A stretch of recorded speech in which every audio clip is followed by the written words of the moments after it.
كأنهم هربا أبدال أبرهات أو أسكهم بالحصائر راحتيهم نبذا به بعد تسبيه ببطنهما نبذ المسبيه من أفشاء. Foli ani waleɲumandɔn an b'o ta k'o ɲɛsin aw bɛɛ lajɛlen ma nin waati na Mali kɔnɔ Mali kɔ kan ka Allah subhanahu wa ta'ala deli ya rabbi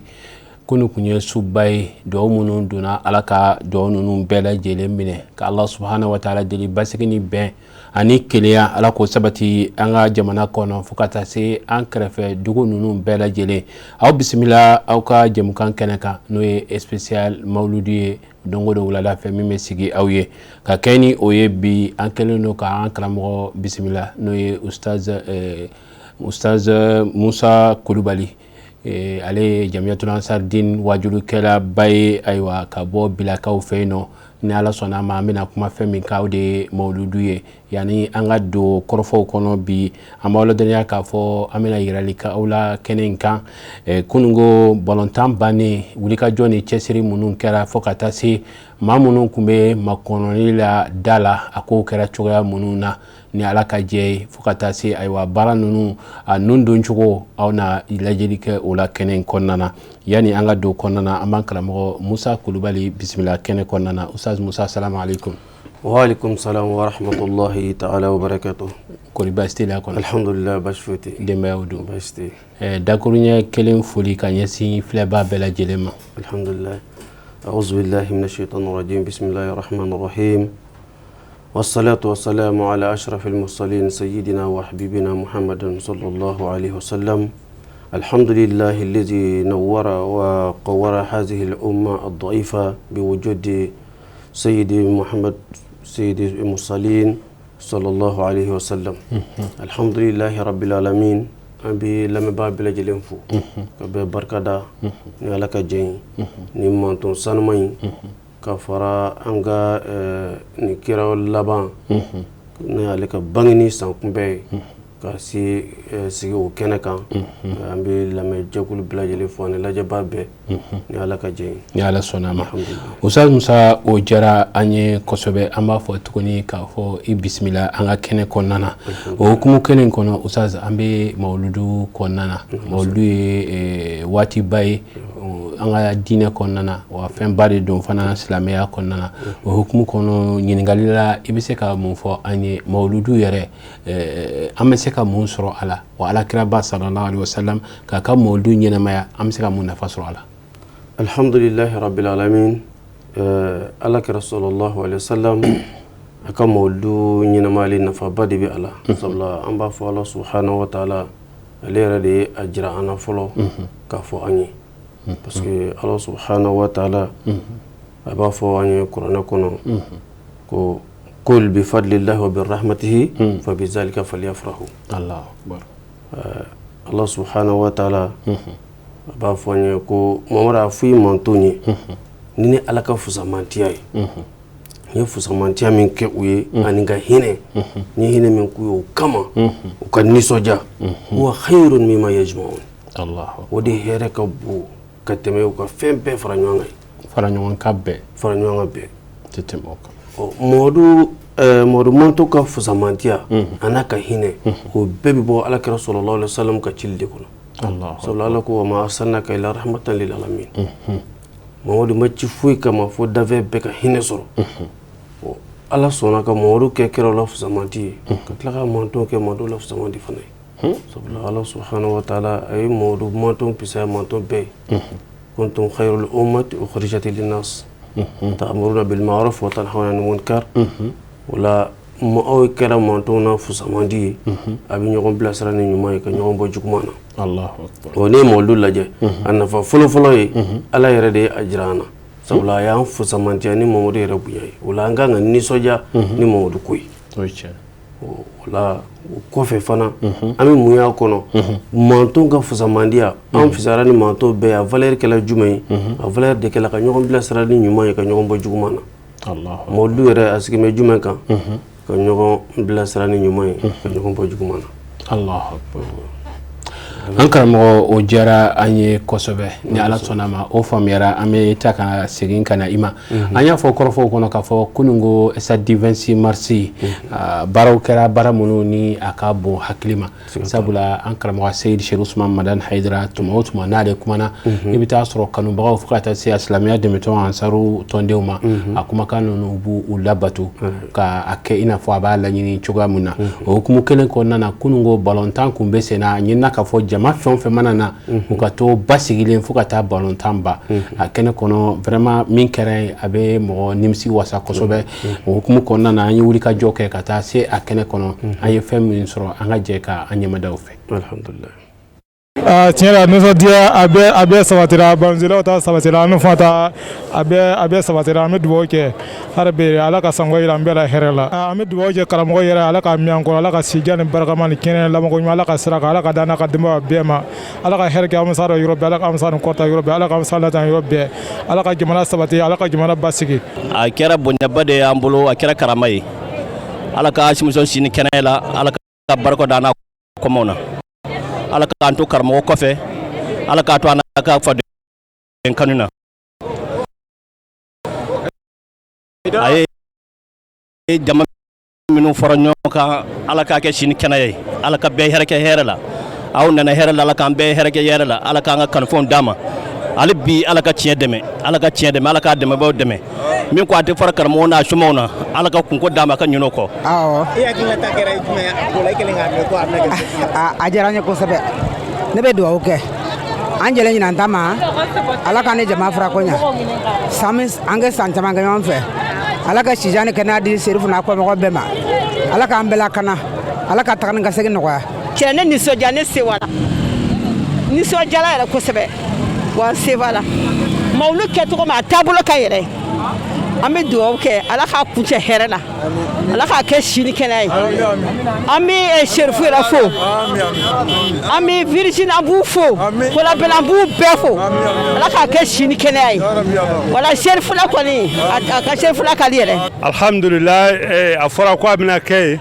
alhamdulilayi an nisɔndiyara f'an ye na ɲinan ta nin na ka na a baara kɛ ɲɔgɔn bolo ka mawudi kɛ ɲɔgɔn bolo nisɔndiya la sawa la vraiment an sawali ne nana kɛnɛ kan komi an ye makɔnɔni min kɛ bon a kunna ma ten n'a kunna an ka ɲɛmɔgɔ ma n'an ɲɛmɔgɔ k'an bila yɔrɔ min na an fana bɛ baara kɛ ni o le donc o le kosɔn an fana k'an makun k'a waati kɔnɔ n'a waati sera an bɛ sɔrɔ ka don n'o ye sira d'a ma waati min na. a nisɔndiya bonyana n kan an nana kunun an bɛna dɛmɛ jɛ ka karamɔgɔ dɛmɛ an b'a kɛ ala ka kɛnɛ sigi hɛrɛ ala ka wuli hɛrɛ ala ka jama don hɛrɛ ala k'a bɔ hɛrɛ ala ka san wɛrɛ jira an na kuran fɛ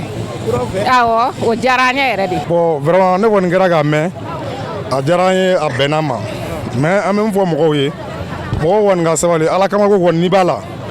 i bɛ baara bɛɛ lajɛlen kɛ ala de kama donc an ka sabali sɔɔni min ka di ala ye o bɛ kɛ n'ala ni kira sɔnna ma. an ye gɛlɛya min sɔrɔ nin ɲinan n'ala sɔnna ma don nataw la ni gɛlɛya nin bɛɛ bɛ ban ni karamɔgɔ ko an ka da yɔrɔ min na an ka da yɔrɔ la an ka hɛrɛ b'o de la parce que an tɛ diɲɛ ɲini an bɛ ala ɲini de la an b'a ɲini Sirifila TV mɔgɔ fɛ vraiment ala ka n'aw sara mɔgɔ minnu sɔnna ka nin sumanjɔ fana kun ka karamɔgɔ ka mawudu kɔnɔ ka nin baara kɛ an b'u bɛɛ fo k'u waleɲuman dɔn. o tɛ foyi tiɲɛ anw ye o ye fasoden ɲumanya de ye fasoden ɲumanya a fɔra ko faso de bɛna jouer anw ka faso la yan anw ka kan ka mun k'o de makɔnɔ n'an ye fasoden ɲuman ye fɛn o fɛn min na fasoden ɲuman ka kan ka sigi k'o de makɔnɔ o de la alhamdulilayi rabil alamina hali ni bɔlɔn kun bila la 20 heures an kun b'a makɔnɔ n'a banna an b'an ka wajulu kɛ an bɛ taa hali ni bɔlɔn kun bila la 20 heures a tɛ foyi tiɲɛ ye faso kanu de don. a kɛra cogo balontannaw y'an bila retard la dɔɔni n'o tɛ baasi si m'an sɔrɔ an bɛ serefu fo k'a waleɲuman dɔn k'i teresirifula mɔgɔw fo k'u waleɲuman dɔn. ne bɛ dugawu kɛ nisɔndiyalenba don ala ka san wɛrɛ jira an na ala k'an fara san wɛrɛ bɔ kan ala ka sini kɛnɛ di ala ka bɛɛ ka hamu dilan ala k'an karamɔgɔ mɛn an ɲɛfɛ. an bɛ dugawu kɛ a diyara ye hali sisan ala k'an mankɔrɔ ala ka haminako nɔgɔya ala ka jurumu yafa ala ka hinɛ basi ta la ala ka dayɔrɔ suma ala ka hinɛ taabɔ la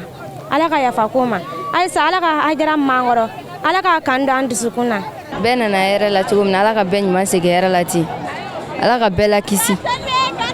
mawulidu in ala ka ɲɔgɔnna caman yira an na ala ka karamɔgɔ n'a ka denbaya ala k'u la kisi ala ka jamana in lasuma an farifolen don an nisɔndiyalen don karamɔgɔ yɛrɛ yeli yɛrɛ y'an ma hɛrɛba ye diɲɛ ni lahara ayiwa o ye ala yɛrɛ ka kɛtaw ye an y'o to ala ma an kɔni ma baasi foyi sɔrɔ a la mais min y'a to an mɔɲɛna ka balontan ma kɔnɔ parce que faso ko don bon an ka karamɔgɔ fana ko an ka sabali ka ku an yɛrɛ ye ka da kan an bɛ faso ko la ni balon tɛmɛna wagati an bɛ kɛ n'an ka ala ko ye ala ko balontan a bɛɛ ye anw ka faso ko de ye an kana sitana wuli wa o sabali kama fana an sabalila karamɔgɔ ka kumakan bonya kama ka se ka nin waati ma kɔnɔ ala barika la mawulidu kɔnɔ a diyala parce que faso ye kunkɔrɔta sɔrɔ balontan diyala wa anw fana bɛna don ka ala ta lamɛn vraiment an yɛrɛ nimisi wasalen don. ne na salo o diyala ɲinan fana diya laɲini bɛ na ɲinan kɔni n nana nin fɛ bagan ye n yɛlɛ bolo ka na di karamɔgɔ fɛ ani n tɛ a ka baara la a ka cɛsiri ala k'a dɛmɛ kira k'a dɛmɛ kuma dakuruɲɛ dama min tun bɛ ne fɛ o ye nin ye. salo n nana mawuludu la yan o kɛra cogo min nin fana kɛra ten hali bi ne ka nin bɛ ala deli an karamɔgɔ ala ka si d'a ma ala ka garisɛgɛw fɔ ne an fɛn fɛn tugulen b'a nɔfɛ ala ka n'a bɛɛ la kanta ala ka sijan ni kɛnɛ ni labanko ɲuman da an bɛɛ lajɛlen ma ala ka nin kɛnɛ ɲɔgɔnna caman yira an na ka karamɔgɔ n'a ka denbaya an y'u kalifa ala la masa min kalifa tiɲɛ ala k'u mɛn an ɲɛ ala k'an yɛrɛ ka kɔmɔgɔ ɲuman ye an sari bɛ diɲɛ fan o fan n bɛ dugawu kɛ bɛɛ lajɛlen ye ala ka sijan ni kɛnɛya d'an ma ala k'an dɛmɛ k'an ka layiduw dafa. awɔ an munna ka se an y'an jɔ da la a fɔra ko balontannaw bɛ an y'an sigi k'u kɔnɔ fɔlɔ u tilala tuma min na an sɔrɔla ka don. an bɛ dugawu kɛ halisa ala ka nin ko ninnu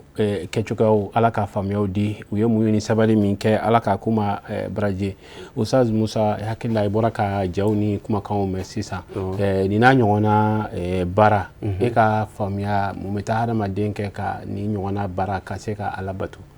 alhamdulilayi rabbil alamin ni baara ninnu filɛ nin an karamɔgɔ n'o ye Seydi Seku Usmane Madani Hayidara a ye niwuli lamɔ niwuli lamɔna ni jumɛn ye ala danaya ni li lamɔna ni ala danaya ye i b'a ye fɛn bɛɛ bɛ kɔ a fɛ donc o la o de kama an karamɔgɔ a lamɛnnen don a lamɛnbagaw fɛ sabula minnu y'a lamɛn u y'a lamɛn ni ala danaya de wa o dalen don a la a da mana min fɔ o de don o de bɛ mɔgɔ bɛɛ dan Seku Usmane Madani Hayidara danyɔrɔ la sabula ale kɛla karamɔgɔ de ye min nana dusukun de mara ka dusukun furakɛ o la mɔgɔ min n'a sela dusukun na kaban siga si tɛ a la o y'a selen farikolo bɛɛ la mais ni nana ni farikolo ye ou bien i nana ni cogoya i ye cogoya wɛrɛ ye k'a sɔrɔ i ma se dusukun na i b'a sɔrɔ i lamɛn man di o la an bɛ min ye nin baara in kɔnɔ o de y'an karamɔgɔ ala sɔnna a ka dusukun kɛ cogo min a sela ka dusukun kɛ ten o de y'a to an karamɔgɔ lamɛnnen don a ka fɔli la o tɛmɛlen kɔfɛ a fana bɛ min fɔ ale ka kɛta ka jugu o de ye a bɛ min fɔ ni karamɔgɔ ko an ka sabali karamɔgɔ ka sabali ka bon anw ta ye ni karamɔgɔ ko a ye nin kɛ ale ka kɛta ka bon n'anw ta ye n'a ko a ye nin bɔ ale ka bɔta ka ca ni anw ta ye o la dɔwɛrɛ ti an bolo fo a ka sɔrɔ dɔrɔn an b'ale de kɔ fɛn o fɛn an sari bɛ karamɔgɔ de kɔ a bɛɛ la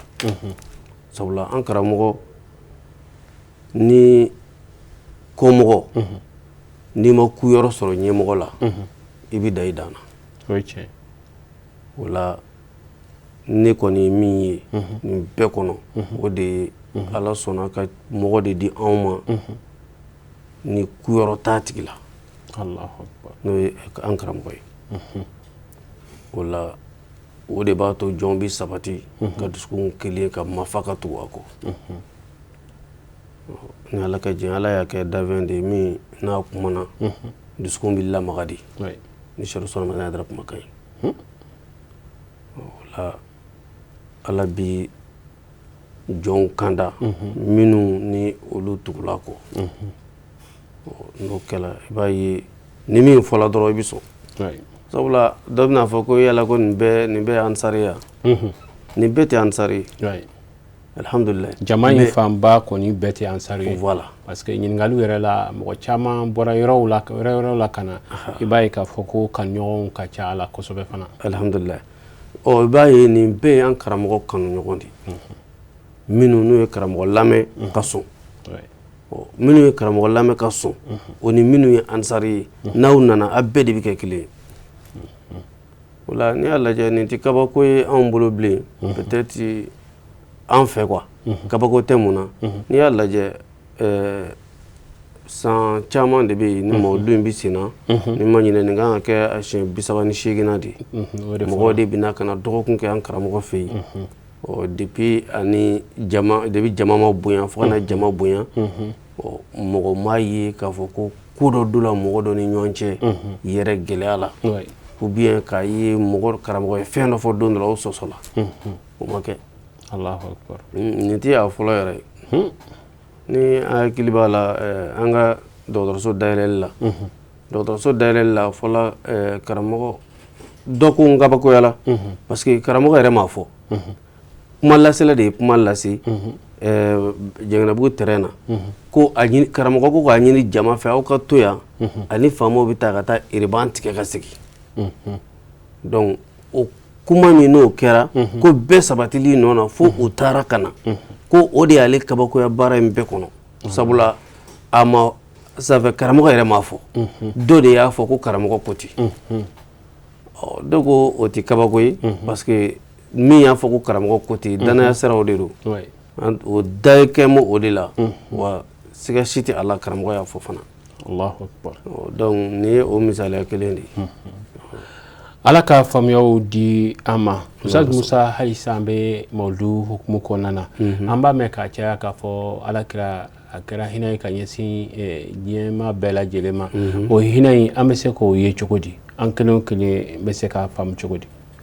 alakira sallallahu alaihi wasallam an b'a fɔ alakira kɛla hinɛ ye ka ɲɛsin diɲɛ bɛɛ ma dafɛn bɛɛ ça fait adamaden ni jinɛ kira kɛla hinɛ ye ka ɲɛsin nin bɛɛ ma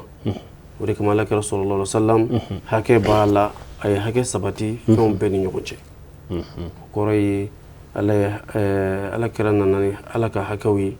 k'a bila den ni mansa cɛ ka na ni hakɛ ye k'a bila cɛ ni muso cɛ ka na ni hakɛ ye k'a bila sigiɲɔgɔn ni sigiɲɔgɔn cɛ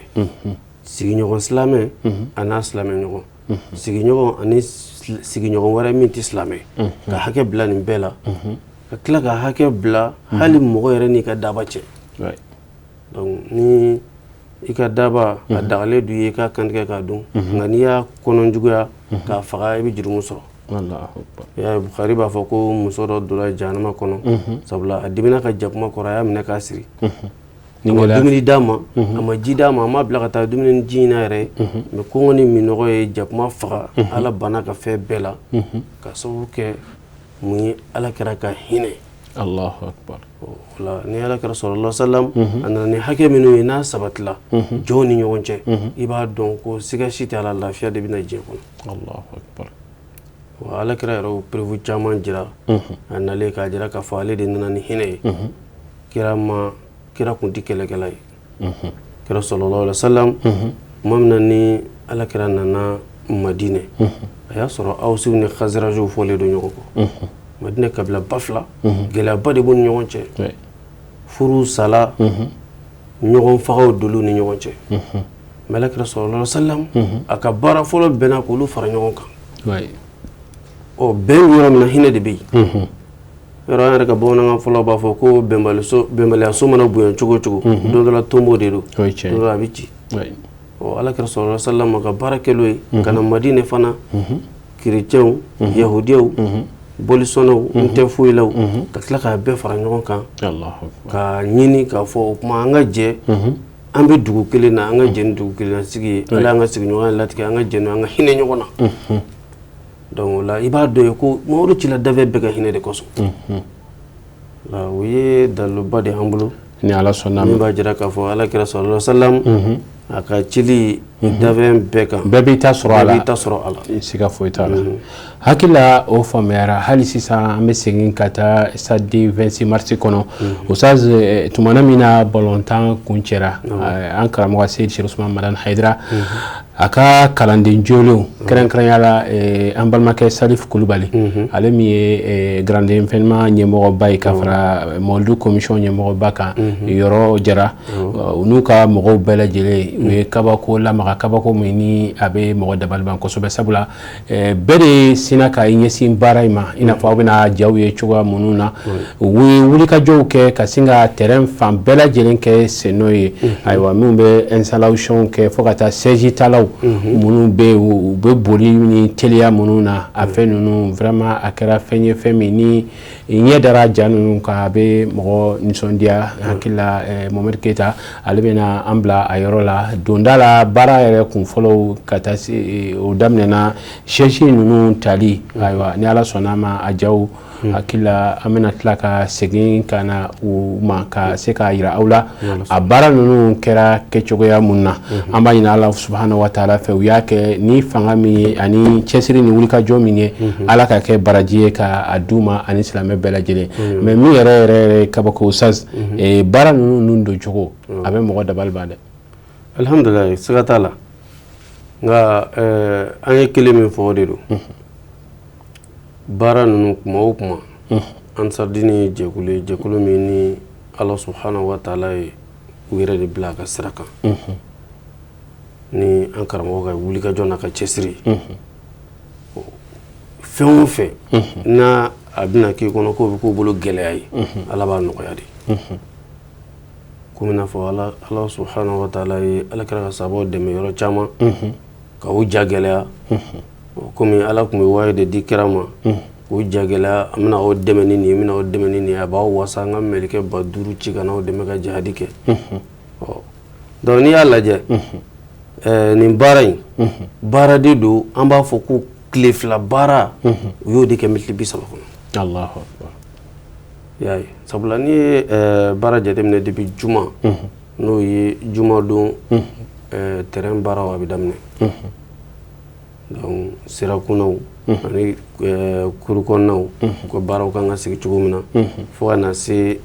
décoration ni siège placew bɛɛ ma tuma dɔw la i b'a sɔrɔ baara bɛ daminɛ fo ka taa se 20 heures yɛrɛ seli ma k'a sɔrɔ hali tila ma kɛ kosɛbɛ siga t'a la mais ni zen Ala sɔnna k'u jɔla jɔ cogo min ani an karamɔgɔ ka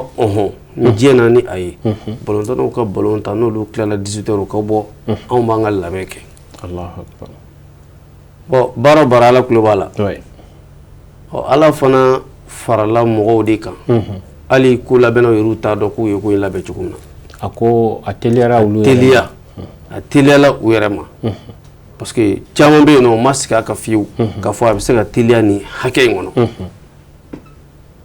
caman kun y'a kanu k'a fɔ ko a bisigiya k'a fɔ an bɛ yɔrɔ min na bi kɔni Mawlidu in pour que an ka na la o b'a sɔrɔ labɛnw ka kɛ ka ban o b'a sɔrɔ 21 heures kɔni tɛmɛna mais Ala sɔnna ka kɛ kɛcogo la kɛcogo min ni kabako don nimisi wasa sɔrɔla la alhamdulillah wa kɛla kabako fana ye min fana bi sabatilen don n'a a bɛ se ka fɔ histoire la Allahu akbar mais hadamaden caman kun hakili la k'a fɔ ko ko in a bɛ se ka kɛ sababu ye k'a teriw ka na ɲɛfɛ walima a bɛ se ka kɛ sababu ye ka fari foni salaya nati kow kɔnɔna na yalima e kun bɛ terrain kɔnɔna na mɔgɔw y'o ressenti est ce que mɔgɔw y'o jateminɛ ko in kɔnɔna na bon o jate yɛrɛ mana nin kan n'i y'a lajɛ k'a ye ko farifaga nana farifaga mana baara in foyi la sabula baarakɛlaw nalen ni balontannaw bɔra n'olu ka baara daminɛ u ye baara daminɛ ni farifoni min ye mɔgɔ minnu n'olu jɔla kɛnɛma kɛnɛmana da labilalen n'olu donna olu donna k'a sɔrɔ baara ɲɛna temps min kɔnɔ dɔ farala u ka farifoni kan wa n'i y'a lajɛ karamɔgɔ ye laseli kɛ fo 3 heures mais mɔgɔ ma wuli o ti Mawlidu yɛrɛ la kuma dɔ la o ti laadaba ye i b'a sɔrɔ dɔw bɛ yen nɔ waati mana se hakɛ dɔ ma olu sunɔgɔ bɛ gɔn o la ou bien a bɛ jigin u kɔnɔ ka bɔ fɔlɔ sabula jama ka bon mais i y'a ye mɔgɔw tora yen de fo ka taa karamɔgɔ yɛrɛ wuli karamɔgɔ yɛrɛ fana nalen ni farifoni ye farifoni yɛrɛ min i bɛ fama a ɲɔgɔnna ma bon invité kuma na a bɛɛ fana kumana ni farifoni de donc o la i b'a dɔn o la ko tiɲɛ yɛrɛ la ɲinɛ mɔlidu a nisɔndiya bonyana ka sababu kɛ ala sɔnna ka sen don baara min don a la ni ala ka jɛ ye. An b'a ye k'a fɔ mɔgɔw kɔni diɲɛ kɔnɔ sisan u ka foli ni waleɲumandɔn ka bon ansar ma ka sabu kɛ u ka wulikajɔ n'u ka cɛsiri u bɛ jɔyɔrɔ minnu ta jamana kɔnɔna na mais an y'a ye kunun sɔrɔ folikan caman tara ka ɲɛsin ani bonyamasegin ansaru ma i bɛ se ka mun fɔ an ye o kɔnɔ. Alhamdulillah bamananw ko mɔgɔ b'i fo i yɛrɛ ka ci de la i ka baara n'i y'a kɛ n'a ɲɛna ko mɔgɔ b'i fo a la donc ansari foli kabako don parce que an ka cɛkɔrɔba dɔ kumana ko ale kunfɛ fɛn bɛɛ ale tun bɛ siga k'a fɔ ko fɛn bɛ ansari kɛɲɛ fɛn dɔ bɛ sɔrɔ min bɛ ansari kɛɲɛ nka sigana bɔra ale la bi k'a ye foyi tɛ ansari kɛɲɛ sabu o sera ka baara min kɛ o la donc i b'a dɔn yen nɔ tiɲɛ yɛrɛ la ɲuman ka di bɛɛ ye wa ɲumankɛla fana ka di bɛɛ ye donc baara ansari foli caya tiɲɛ yɛrɛ yɛrɛ la ni baara kɛcogo ye a tigiw kan ka fo o de la o ansari fola ka caya kosɛbɛ kosɛbɛ ka sababu kɛ baara kɛcogo ye. N siga t'a la o hukumu kelen kɔnɔ karamɔgɔ Musa e kɔni ye karamɔgɔ ye nin waati in na an bɛ se k'a fɔ Hayidara ka karamɔgɔw a caman bɛ ka commencer ka Bamakɔ lasɔrɔ ka sababu kɛ a kɛlen don ka yamaruya di bɛɛ lajɛlen ma mawuludu bangeli bɛɛ ka se ka kɛ a ka sigida la mais a kanunen don ni gɛlɛya tɛ fɛn min ye baptême ye n'o ye denkuli ye bɛɛ kana se ka se dɔgɔkun min ni aw b'a kɛ yan aw bɛ kalan jumɛn de sɔrɔ a kɔnɔna na. Alhamdulillah mawuludu dɔgɔkun an bɛ kalanba de sɔrɔ a la sabula ni i nana ka na mɔgɔw kɛɲɛ cogo ye an karamɔgɔ bolo bɛɛ fɛ karamɔgɔ bɛ e de fɛ ka tɛmɛ bɛɛ kan donc o ye kalan fana ye karamɔgɔw bolo min n'i taara i ka sigida la i kan ka baara kɛ ni min ye o tɛmɛlen kɔfɛ fana an karamɔgɔ a ti fara mawuludu ti ban fiyewu fo a kɛ bɛ ka don dɔ kɛrɛnkɛrɛn karamɔgɔ yɛr'u tɔgɔ la o don a bɛ fɛn dɔ fɔ kalandenw ɲɛ fɛn min ni o bɛ kɛ an bolo fura ye anw bɛ san yɛlɛma ni o ladilikan in de ye walasa ka se ka baara kɛ sabula an bɛɛ ti karamɔgɔ sɔrɔ kuma bɛɛ ka na sigi a kɛrɛfɛ k'a lamɛn walima an k'a fɔ kuma dɔw la k'a fɔ an kana fara ɲɔgɔn kan k'a fɔ karamɔgɔ y'an ladi o tɛ yen nka karamɔgɔ yɛrɛ ye don min kɛrɛnkɛrɛn an kosɔn o don in na a bɛ min fɔ an ɲɛna kalandenw ɲɛ kalandenw bɛ san yɛlɛma ni o de ye ka baara kɛ ala kosɔn ni o de ye donc o ye nafaba ni jɔyɔrɔba fana ye baara min ni kalandenw bɛ o fana kɛ o sɔrɔ kɔnɔna na an b'a ye ladala karamɔgɔ ni kalandenw ni ɲɔgɔn cɛ ni nin n'a ɲɔgɔnnaw kɛra san yɛlɛmaw la n'u taara bɔ karamɔgɔw ye i bɛ taa sɔrɔ tuma dɔ la jalabe di dɔw ma dɔw bɛ kɛ sehu ye dɔw bɛ kɛ mukadamu ye an bɛ fɛ k'a dɔn ansar karamɔgɔ aw ni karamɔgɔ ni ɲɔgɔn cɛ aw ka o san yɛlɛma ni bɔɲɔgɔnya la a b'aw labila ni mun ye yalima jɔyɔrɔ de bɛ di aw ma wa walima a bɛ aw décorer de wa an bɛ fɛ k'a dɔn min de don. faamuyala alhamdulillah an karamɔgɔ a b'an décorer karamɔgɔ b'an décorer ni jumɛn ye an ka baara kunna dama sabula ansar karamɔgɔ kelen o kelen karamɔgɔ bɛ bɛɛ de kalama i kana ansar karamɔgɔ n'a caya karamɔgɔ bɛ bɛɛ kalama i ka baara i ye cɛsiri min kɛ a y'i bilasirali min kɛ sabula an karamɔgɔ ye min fɔ an ye dɔrɔn o de ye weleda ye ka mɔgɔw wele ka na ala ma ka jogo ɲumanya jira mɔgɔw la k'a dɔn ala kira sallallahu alaihi wasallam a ko k'ale cila ka na jogobaw de dafa ale ye sira min minɛ an ka o sira kelen minɛ wa an ka wuli ka jɔ k'a fɔ ansar bi nin dugu in na ansar tɛ nin dugu in na o t'a la an ka jɔ de dugu bɛɛ la k'an sen jɔyɔrɔ bɛɛ ka se k'an jija ka mɔgɔw lafaamuya diinɛ tiɲɛ yɛrɛ yɛrɛ la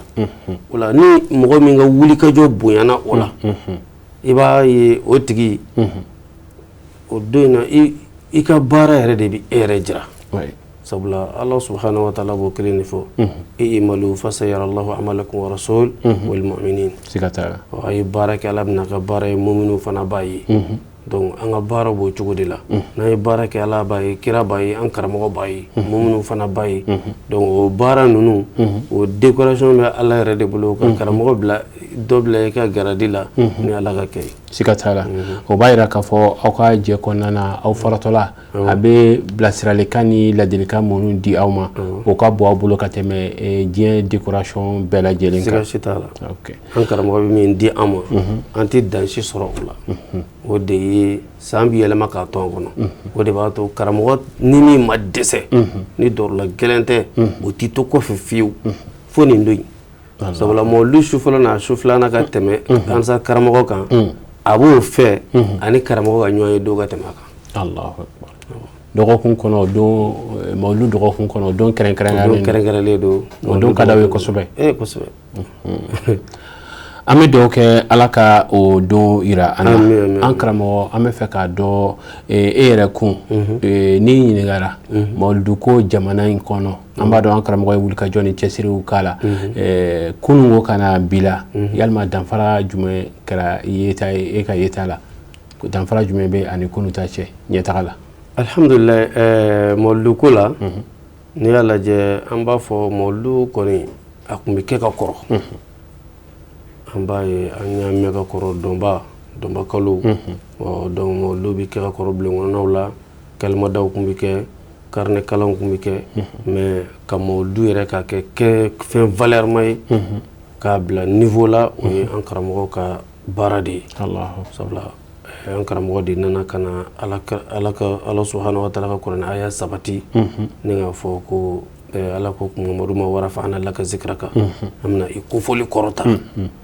an karamɔgɔ y'o aya in de sabati ni mɔludu kɛli ye o de kama diɲɛ bɛɛ bɔra kalama ko mɔludu ye fɛn min n'i y'a lajɛ fana diɲɛ bɛɛ ye an karamɔgɔ fana sɛgɛrɛ sa mɔludu ko la alhamdulilayi rasula Inde fana nana ka bɔ Inde ka na mɔludu kɛnɛ siri siga t'a la alhamdulilayi an kɔni bolo mɔludu ni a ɲɛnamaya la an karamɔgɔ de y'a ɲɛnamaya siga t'a la wa a ye Ala kira ka sunaba dɔ de labato Ala kira ka sunna jumɛn sabula an karamɔgɔ ko mɔludu don dama tɛ dɛ n'an ye mɔludu kɛ yan n'an bɔra yan bɛɛ ka taa mɔludu kɛ fɛ yen hali e yɛrɛ karamɔgɔ dɔw wele dɔrɔn na wajulu kɛ na mɔludu kɛ n ka so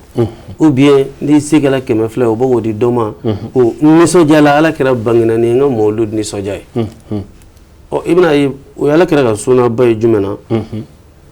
hadisa kɛnɛmaw y'a sabati muslim kɔnɔ k'a fɔ Ala kira sallallahu alaihi wasallam u y'a ɲininka min dɛnɛn dɔ n'a bɛ sun u y'a ɲininka ko munna a bɛ sun dɛnɛn a ko sabula ale bangena dɛnɛn dɛnɛn o dɛnɛn o bɛɛ tɛ se ka kɛ mɔludu kalo ye donc o la o b'a jira mɔludu yɛrɛ ma kɔtigɛ Ala kira yɛrɛ fɛ donc o la an karamɔgɔ nana bila minɛn kɔnɔ minɛn min ni a tɛ kɔtigɛ alhamdulilayi an bolo o ye sunna de ye sunna min ni a tala a ta yɔrɔ la siga t'a la o faamuyara an kun y'a fɔ kɔrɔfɔw kɔnɔ Ustaz Musa k'a fɔ balontan bannen an ka cɛdenw ye wulikajɔ ni cɛsiri min kɛ samedi 26 mars kɔnɔna na kabakow de don kabako min ni i b'a ye k'a fɔ a kana ka mɔgɔw ka a ye ka tila k'a lajɛ ka tila ka duwawu k'u ye parce que bɛɛ lajɛlen dabali banna kosɛbɛ ko in kɛcogoya la mais ko n'a kɛra Ala kama i b'a ye k'a fɔ ko a ko masina a tɛ mɔgɔ dabali ban o la cɛdenw ka ja hakili la an bɛ se ka an ɲɛ jɔ a kan y'a ye kɛnɛ yɛrɛ kun cɛlen de ye tumana min na n'u ye yamaruya di k'a fɔ ko sisan kɔni k'u bɛ se k'u ka minɛn ladon i ɲɛ b'a la chaise talaw ni ye olu de kɛlen don ka chaise a bɛɛ kun tonnen bɛ kɛnɛma fan dɔ fɛ mais nin yɔrɔnin bɛɛ lajɛlen na u bɔra u bɛ ka donni teliya la ka se ka don n'a ye 26 mars kɔnɔna na camancɛla la nɔra yɛrɛ bɛ ci yɔrɔ min mɔgɔw invité fanba bɛ sigi o yɔrɔ min na PDG yɛrɛ la a ka ca Ala fɛ ni chaise ninnu tun bɛ ka taga yen nɔ wulikajɔ ani cɛsiriba de kɛra nin ko in kɔnɔna na ka kɛ i b'a fɔ k'a fɔ ko a kun ma deli ka kɛ i b'a fɔ ko ka fɛn ta dɔrɔn k'a fasadi d'a kan vraiment ɲɛtugu ni ɲɛ yɛrɛ ka ca Ala fɛ a ko kɛra ten mɔgɔ wɛrɛw fana bɛ yen minnu ye baarabaw wɛrɛw kɛ tuguni sabula a ma da chaise ta ma bafulutalaw kun bɛ yen ka taa se ayiwa maa minnu kun bɛ yen n'olu kun bɛ ayiwa décoration mɔgɔw ye olu bɛɛ kun bɛ kɛnɛ kɔnɔna na i m'a ye nɔ bafulutalaw fana o yɔrɔnin bɛɛ la o y'a sɔrɔ olu y'u ka nɛgɛw ladon vigile mɔgɔw fana sina ka don o yɔrɔnin bɛɛ la k'u ka labɛnw kɛ mɔgɔ minnu kun bɛ yen k'u bɛɛ bɔ terrain kɔnɔna na ka segin ka fuyeliw kɛ i n'a fɔ u b'u ka baaraw kɛ cogoya minnu na nin bɛɛ kɛra miniti heure kelen ani miniti 35 36 an ye jateminɛ min k'a la u ye nin bɛɛ fɛ ɲɛmɛ ni nɛgɛjan ninnu min filɛ nin ye bafulu de bɛ bila nin sanfɛ kabakoba de don an bɛ karamɔgɔ de fo dɔrɔn a lajɛ cɛdenw u bɛ ka nin baara kɛ u ni boli ani sewa de bɛ kɛ ɲɔgɔn na ladala ni ko tu mɔgɔ kan walima ni ye mɔgɔ bila nin cogoya la i b'a santa la k'a fɔ ko farifaga ni fɛn bɛ yen mais ansaru y'a jira k'a fɔ nin ko in hali min tɛ nin ye u bɛ se ka kɛ an karamɔgɔ bɛ se ka mun fɔ an ye nin na nin ja nin na. Alhamdulillah nin ye an karamɔgɔ ka ja wasalen de ye ni a y'a ye a bɛ nisɔndiya. I ma nin nɛgɛ nin ye nin ye podium de dontɔla ye tan podium ba min ni karamɔgɔ kun sigilen b'a la u y'a bɛɛ installé kɛnɛmana de la maintenant ka sin k'a ta ka don n'a ye i m'a ye a monter ka ta alors que fɔlɔ ladala bɛɛ tun bɛ kɛ gazon sanfɛla la ka dilan ka ɲɛ mais u ye nin bɛɛ kɛ pour que retard fansi kana ye n karamɔgɔ. A bɛ cogo de la nin nisɔndiyaba ye sabula nin bɛɛ bɛ alakira sallallahu alaihi wasallam nin bɛ ale sigi ale ka tarikh kelen de kan sabula n'i y'a lajɛ alakira ka sahabaw tun bɛ nin cogo in de la u ni dilen don a ma donc Khandaku dingɛ sen don alakira ka sahabaw kelenw u tun bɛ nin de kɛ ka tila ka kuma fana ka fɔ an ye layiru ta an ka kira ye ka baya kɛ kira ye k'a fɔ an bɛ sa an ka layidu kan wa an t'a bɔrɔtɔ fiyewu kelen de don an ye baya kɛ kira ye ala ye ka kɛ kira ye ka kɛ an karamɔgɔ i ma bafulu fana ye an karamɔgɔ bafulutigi ninnu fana bafulu b'u bolo a ɲunnen b'u kunna u ni boli bɛ ka don cogoya min na ɲɛ bɛ ani mɔgɔ minnu bɛ yen ni photo ni fɛnw b'u ka bolo kan fɛn o fɛn ni mɔgɔw ko ɲɛ b'a la a ma sirilen u y'a bɛɛ de dilan kɛnɛma ka se ka boli ka don n'a ye Salifu Kulubali vraiment an b'a fɔ yan ka wale ɲuman dɔn ani commission président Yɔrɔ Jara vraiment baara in tiɲɛ na diɲɛ bɛɛ de kabakoyara baara in na kabako do fana hali ka tɛmɛ kabako ka dɔɔni n'i y'a kɛ cogo lajɛ ni i ko jamana ka nin kɛ a tɛ se mais mun ala danaya de bɛ se fɛn bɛɛ kɔrɔ ala danaya ale de bɛ se ka kulu bɔ a nɔ na n'a fɔ an karamɔgɔ delila k'a fɔ an ye cogo min donc o de ye nin ye jɔn bɛɛ fɛn o fɛn bɛ ka nin kɛ bɛɛ dusukun labɛnnen don ne ka caman kɛ n ka caman sɔrɔ ala fɛ yen donc o de b'a to mɔgɔ tɛ seliya u tɛ sɛgɛn n'i bɛ nin dondala ninnu na mɔgɔ b'a la minnu ye directeur de ye u ka baaradaw la mɔgɔ b'a la fana minnu ye entreprise ɲɛmɔgɔw de ye mɔgɔ b'a la minnu n'u ka personnel voiture nana jɔ nka u b'a la ka nin baara ninnu kɛ ka bafulu ta ka boli y'a mais dɔwɛrɛ tɛ yen ko an bɛ k'a kɛ ala ye o dusukun o de bɛ ko in bɛɛ furakɛ an karamɔgɔ ala min jira an na. o faamuyara hali sisan an bɛ taga ɲɛfɛ ja la o yɔrɔ kelen in na hali sisan terrain kɔnɔna na fɛn min ye mɔgɔw kɛlen ka sɛziw ni fɛnw sigilen i b'a ye baaramisɛnnin caman bɛ yen n'o ye filisamaw ka taa se tele yɛrɛ mɔgɔw olu tun bɛ wulikajɔ ni cɛsiri minnu na ni min filɛ nin ye nin de ye ja min bɛ taa fo sanfɛ ka sin ka fili jama kan ka se ka jama fanba bɔ nin y'o de ye décoration mɔgɔw fana olu fana tun b'u sɔn nin y'a sɔrɔ u ye an ye nɛgɛba min ye nɛgɛba in sigilen kɔfɛ baara tɔ ninnu u sera ka olu fɛn kɛ ni waati kelen na fɛn min ye réseau man ye olu dafalen tun bɛ u ka tabali sanfɛ olu kɔni ta kun ye ka se ka ta dɔrɔn k'a di directement mɔgɔ si ma to kɔfɛ ko in kɔnɔna na tapi fɛnsɛlaw i hakili b'a fɛn o fɛn na heure kelen a ma dafa heure fila la fiyewu heure kelen ni miniti 30 ni dɔɔni nin baara bɛɛ lajɛlen kɛra ɲɛ bɛ nin fɛn minnu sɛbɛnnen na spécial mawludu nin baara bɛɛ de kɛra kɛnɛma mana minnu bɛ ni u bɛ funu k'a fɛ nin bɛɛ kɛra kɛnɛma nin bɛɛ ladonna teliyala Salifu Kulubali n'a ka mɔgɔw fɛ a tele mɔgɔw Jacques Boyer a n'a ka jama Mohamed Keita Mohamed Traoré Ablaye Jabate ɲɛ bɛ nin cɛbaw de la ninnu bɛɛ lajɛlen tun bɛ ka labɛnw sabati sabula tele mɔgɔw yɛrɛ depuis sɔgɔma 9h u bɛ taga ka se ka taa baaraw labɛn mais olu yɛrɛ sera kɛnɛ kɔnɔ ka bɛn 18h waati de ma mais sira labilalen u ye u ka filisamaw kɛ fili kana ka tɛmɛ yɔrɔ minnu na ka se k'a bɛɛ sigi sen kan walasa ka se ka ja yɛrɛ a ɲuman ani image ɲuman k'a di mɔgɔ ma ni yɔrɔ in na an bɛ Mohamed Keita fo ka wale ɲuman dɔn ale min ka wuli ka jɔ n'a ka cɛsiri bɛ kɛ sababuya ye ka se ka production kɛ ka ja ɲuman di a ma a n'a ka équipe bɛɛ a m'an ka directeur fana fo a tun bɛ kɛnɛ in kɔnɔna na fana ye wuli ka jɔw ni cɛsiri ani Jacques Boer ale min ye an ka technique ɲɛmɔgɔba ye n'o ye Buya Kulubali ye an bɛ nin bɛɛ fɔ ka nin bɛɛ wale ɲuman dɔn an karamɔgɔ i tɛ se k'a fɔ i bɛ dɔ fɔ ka dɔ to yen mɔgɔ dɔw yɛrɛ bɛ mun ye baarabaw kɛ an ma se ka mun yɛrɛ ka ja sɔrɔ olu fana ka fɛnw kɛra yen a bɛɛ vigile mɔgɔw n'i y'a sɔrɔ tɔ t'u la n'u bolila fo ka sɛgɛn i b'u sigi cogo ye i yɛrɛ b'a faamu n'i y'a ye baara yɛrɛ kɔni u tilala la ka ban ka dumuni kɛ u bɛ kɔnɔli la 21 heures o y'a sɔrɔ u yɛrɛ b'a la ko n'a ye karamɔgɔ diya a bɛ se ka na 21 heures kɔni alhamdulilayi o y'a sɔrɔ karamɔgɔ bɛ se ka na cogo bɛɛ ayiwa mɔgɔw fana sira labilalen u bɛ ka don sewa kɔnɔna na basi foyi ma k'a la kunun sɔrɔ kɛnɛ in n'i y'a ye jama kɔnɔna ni kɛnɛmana a fara waati dɔ la yɛrɛ yamaruya ɲinina karamɔgɔ fɛ k'a ka kuma parce que yɔrɔ dɔ bɛ sango san solution t'a yɔrɔ la karamɔgɔ de ka kuma bɛ kɛ sababu ye k'olu fana ka se k'u matarafa mais an karamɔgɔ min ye kabako ye nin bɛ san caman bɔ kabini mɔgɔw taara 26 mars la karamɔgɔ bɛ ka makasi yɔrɔ ko la a bɛ ka makasi fana ko don min na ni bɔlɔntan ani wajulu bɛnna an bɛ a kɛ cogo min na a bɛ kɛ gɛlɛya ye mais bɛɛ fana bɛnna kan k'ale de ye solution di mais e bɛ se ka mun fɔ o ko la ala k'an bɛɛ sababu ma karamɔgɔ ala sɔnna karamɔgɔ ye hikumatigi de ye yɔrɔ ala tɛ hikuma di bɛɛ ma ala ko yuti hikma man yasha wa man utiya hikma faqad utiya khairan kaseera wallahi donc n'i y'a lajɛ nabi ɲumanya tilayɔrɔ dɔ de don min n'a bɛ an karamɔgɔ bolo o la an karamɔgɔ fɛn o fɛn bɛ nali nin ko ninnu kɔnɔ a bɛ filɛli kɛ a la yɔrɔ jan filɛliw fana na donc karamɔgɔ kun ye nin yɔrɔ ninnu ye ka ban ka a siyɛnlemaw fana kɛ donc ala sɔnna fana fo a nana jɔ la alhamdulilayi ala sɔnna fana ale yɛrɛ bonya n'a ka sabali ye ka tila ka a kɛ misaliya ye ka jira diɲɛma na k'a dɔn ko nin cɛ in ka ko danti ala donc la i b'a dɔn ko an karamɔgɔ ye mɔgɔ min fɛn o fɛn n'a bina a bɛ ko min kɔnɔ fɛn o fɛn n'a bina an karamɔgɔ tilalen don a bɛɛ lajɛlen na ni a ka hikuma ye a n'a ka faamu ye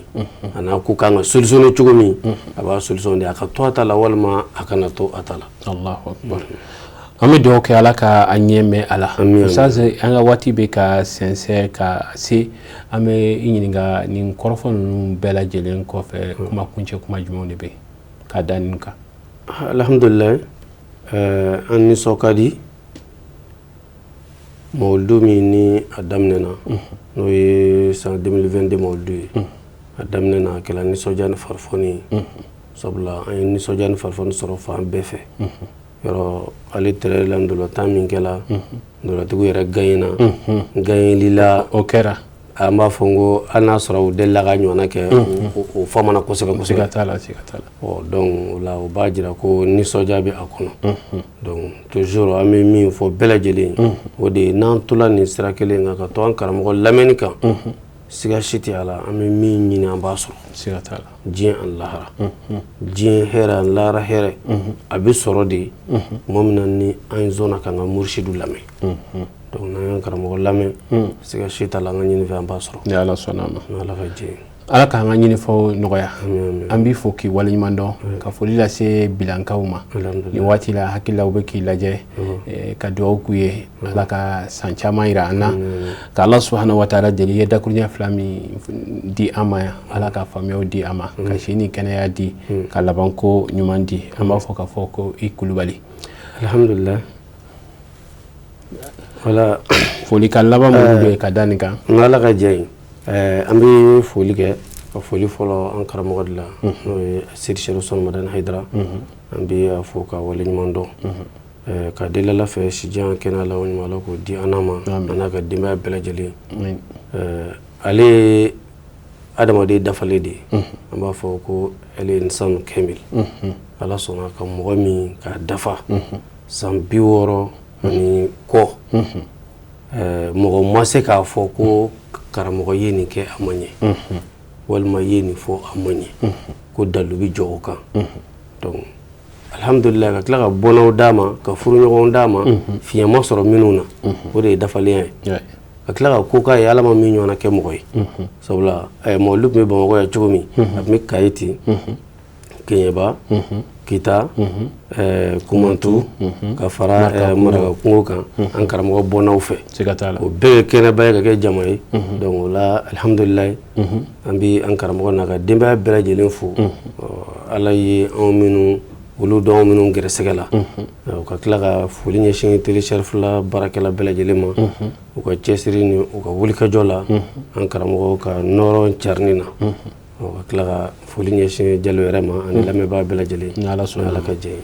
Ustaz an b'i fo k'i waleɲuman dɔn ka foli kɛ i baarakɛɲɔgɔn tɔ bɛɛ lajɛlen ye ka dugawu k'u ye sini kɛnɛ ala k'a di an n'u bɛɛ lajɛlen ma